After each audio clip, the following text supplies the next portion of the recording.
Hello friends, I am C Vardhman Daga. ध्यान से सुनना। इससे पहले मैंने आपको इनकम टैक्स का आरटीपी वाला पार्ट करवा दिया था। अब जीएसटी वाले पार्ट की बारी है सर। ठीक है, ध्यान देना, लाइक करना, फ्रेंड्स को शेयर करना। Let's start with case scenario. ठीक है, सबसे पहले क्या करना चाहिए, कभी भी आदत डाल लो, पहले आके नीचे क्वेश्चन पढ़ो। क्योंकि जब आप क्वेश्चन पढ़ लेते हो ना, तो आपको बहुत अच्छी क्लैरिटी होती है कि हमसे पूछा क्या है। उससे जो आपका थॉट प्रोसेस होता है ना, ढूंढने का आंसर केस सिनेरियो में बहुत अच्छा होता है। ये टेक्निक मैं जन्मों से सिखा रहा हूँ। ये टेक्निक सीखो, बहुत काम आएगी, बहुत हेल्प करेगी सर। ठीक है, चलो let's not waste the time, start करते हैं सर। आपसे क्वेश्चन में पूछ रहे हैं सर, आपको एग्रीगेट टर्नओवर निकालना है। RLPL for the quarter April to June, aggregate turnover. ठीक है, which of the following statement is correct regarding the availability of ITC to RLPL in respect of the GST paid on the procurement of goods meant for the purpose of CSR activity?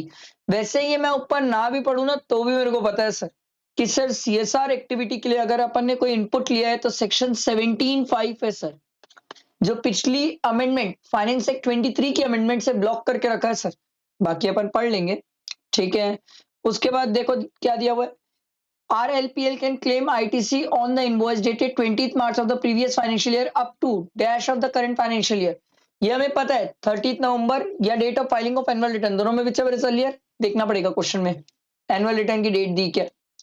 Subsidy receive from the government NGO, private की subsidy देखते हैं। Which of the following statement is true in relation to the non-payment of consideration to the Bangalore unit to Pune office? चलो, ये 5 question हो गए। आओ ऊपर case scenario पढ़ते हैं। पढ़ते रहेंगे, आंसर ढूंढते रहेंगे। देखो सबसे पहले क्या बोल रहे हैं, rapid move logistic private limited here in after referred as air RLPL, a registered company based in Pune, Maharashtra, is engaged in providing logistic and warehousing services, including transportation of goods by road, cold storage, warehousing for perishables, and consultancy services. It also deal in activity like storage of agriculture produce। ये ध्यान रखिएगा sir, storage of agriculture produce exempt होता है, इसलिए इसको ध्यान रखिएगा। During the quarter April to June of the current year, the company undertook the following transactions। ठीक है भाई, देखो पहले transaction, logistics services provided to Hanuman Enterprises registered in Amravati, Maharashtra for 28 lakh and to Shift Traders registered in Gwalior, Madhya Pradesh for 22 lakh। क्या ये दोनों aggregate turnover में आएंगे? यस, तो ये दोनों हो गए 28 लाख प्लस 22 लाख, 50 लाख तो यही हो गया सर। यहाँ 50 लाख हो गया। आगे देखो, services by warehousing of vegetables provided to Safal farm registered in Solapur Maharashtra and fresh veggies registered in Vapi Gujarat for 8 lakh and 4 lakh. Sir क्या एग्रीगेट टर्नओवर में एग्जेम्प्ट भी आता है? यस सर, एग्जेम्प्ट भी आता है। Plus 12, sale of land to mister Amit in Pune for 1 crore 20 lakh excluding stamp duty value of 2,50,000। Sir ये तो शेड्यूल 3 का आइटम है, neither supply of goods nor supply of services, इसको नहीं लेंगे सर, ये नहीं लेते हैं अपन। ठीक है, आगे बढ़ते हैं। It also received a consultancy services from Shreyas an architect in the month of March for the previous financial year for 80,000, but the ITC has not been availed till now। The invoice related to 20th March of the previous financial year। इसका एक question था, तो मैं current financial year तक ले सकता हूँ, 30 नवंबर तक, और date of filing of annual return, वो date of filing of annual return ढूंढना पड़ेगा क्वेश्चन में। आगे बढ़ते हैं, मिलेगा तो देखेंगे, नहीं तो 30 नवंबर फाइनल है। Supplied goods to its newly opened warehouse in Bangalore unit valued at 6 lakh। The company has paid the GST, but unit did not make the payment against the invoice within 180 days। Sir हम ना section 16(4) पढ़े, और section 16(4) के 3 exception पढ़े, जहां पर 180 days के अंदर अगर पेमेंट ना भी करे रेसिपिएंट तो भी क्रेडिट मिल जाती है। रिवर्स चार्ज, शेड्यूल 1 के ट्रांजेक्शन, और दूसरा जहां पर सर ऑब्लिगेशन किसका है, सप्लायर का, बट रिसिपिएंट पे कर देता है। तो सर ये वाला एक आंसर तो मिल गया मेरे को, आ गया ये रहा सर। एक क्वेश्चन था सर कि सर यहां पर restriction of 180 days is not applicable in the present case, applicable नहीं है सर। ठीक है, आगे बढ़ते। In addition to the aforesaid transaction, RLPL sent an amount of 5 lakh on the procurement of certain goods which were distributed as a part of CSR expenditure required under the Companies Act 2013।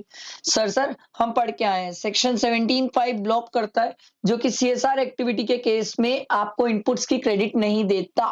बोलो भाई, ये तो simple है sir, आपसे पहला वाला ये देखो, the amount of ITC related to such procurement of goods is not available to RLPL। ठीक है, आगे बढ़ते हैं। During the same quarter, it also received a subsidy of 40,000 from an environmental NGO for adopting green refrigeration technology and using the electric vehicle for logistics. This subsidy was linked to the performance metric. Sir ये service से relate नहीं करती है subsidy, ये revenue based subsidy है। Capital based subsidy होती तो minus करते सर, रेवेन्यू बेस्ड सब्सिडी का कोई ट्रीटमेंट नहीं है। तो आपसे क्वेश्चन सब्सिडी का ही पूछा था। Subsidy receive from the NGO is to be excluded from the transaction value as it is not directly linked to the price of the supply. समझ आया? आगे बढ़ते हैं। The company has been compliant in filing periodic returns and statement on time during the year and has filed the annual return. लो भाई annual return की date मिल गई 15 अक्टूबर, तो 15 अक्टूबर और 30 नवंबर दोनों में whichever is earlier, तो earlier हमारे लिए क्या हो गया 15 अक्टूबर।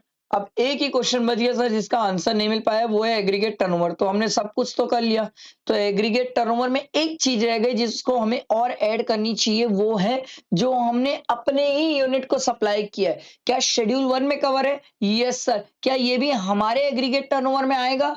Yes sir. तो टोटल कितना हो जाएगा 50 + 12 + 6, ये हो जाएगा सर 68 लाख। आपसे एग्रीगेट टर्नओवर ही पूछा था। लो भाई एग्रीगेट टर्नओवर हो गया आपका 68 लाख। समझ आया? ये अपन ने जीएसटी में एमसीक्यू केस सिनेरियो वाला पार्ट कवर किया। अब इसके बाद नेक्स्ट वीडियो में मैं डिस्क्रिप्टिव पार्ट करूंगा। ठीक है, मेरे साथ बने रहो, लाइक करो, फ्रेंड्स करो, बहुत लाइक करो, फ्रेंड्स को शेयर करो। बहुत सारी चीजें इस चैनल में टैक्स से रिलेटेड बहुत सारी चीजें आ रही है। अगर आप टच पे रहोगे तो आपको सब चीजें यहीं पर मिल जाएगी। ठीक है, चलो, थैंक यू।